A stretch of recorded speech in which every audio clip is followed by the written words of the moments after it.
Hi, this is Ralph Reyes with your Club Solutions Leadership Accelerator series. So in our last session, we talked about building trust and we talked about the trust triangle, right? And that was about logic, empathy, and authenticity. Today, I want to dive deeper into authenticity because in our book club that we're doing, High Road Leadership by John Maxwell, we just had a chapter 8, on authenticity that really dove into the topic very nicely and gave us some really good aspects of building authenticity for being able to build trust with your team that I thought would be very helpful to go through. So, first one is don't bend your values to suit others.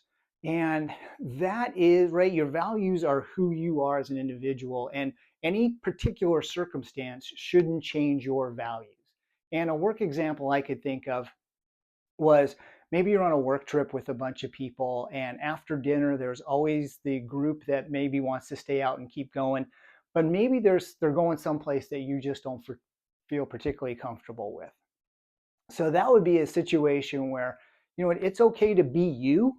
And if you're not that party person, and I'm not that party person, it's okay to go in early and get up and work out early. And, it took me a long time to really sort of embrace that authentic part of myself to be able to say, you know what, that's not what I am. This is what I am, and it's okay. And then I'll hear the stories about how much fun everybody had the next morning. But that's okay, because that's just not me.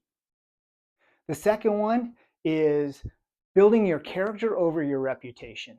Now, your reputation is what you're known for. Your character is who you are.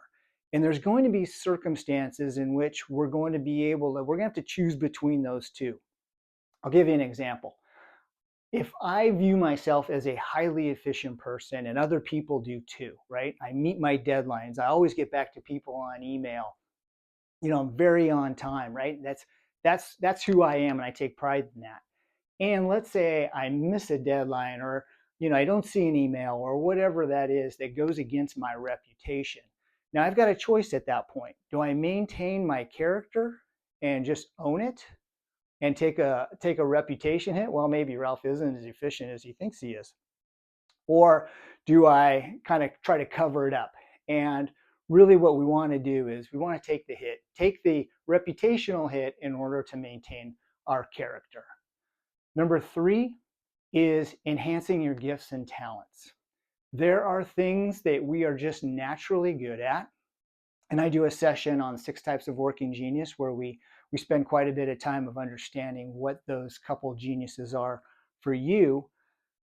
But we sort of intuitively have an idea what we enjoy and what we're good at, but it's really your responsibility to enhance those things with purpose. Because when we do that, then we can express our true selves in the greatest degree and really brings out our authenticity of who we are, right? So enhancing our gifts and talents so they're expressed at the highest level.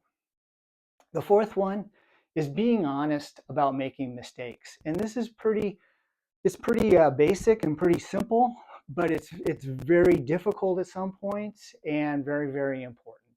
And we're faced with these situations, small and big, all the time, especially at work. And when we make mistakes, let's not make excuses. Let's not blame other people. Let's not try to wiggle out of it or make double talk. Let's just own it. Let's just own it and say, you know what, no, this is what happened. I made the mistake. I own it and I move on. And people they'll trust you much more. They'll appreciate your authenticity and really be able to help you build stronger relationships with your coworkers going forward. Because really, I mean, people see through that stuff most of the time anyways. So this is authenticity. I hope this help you to build trust with your team and your teammates, and have a good day.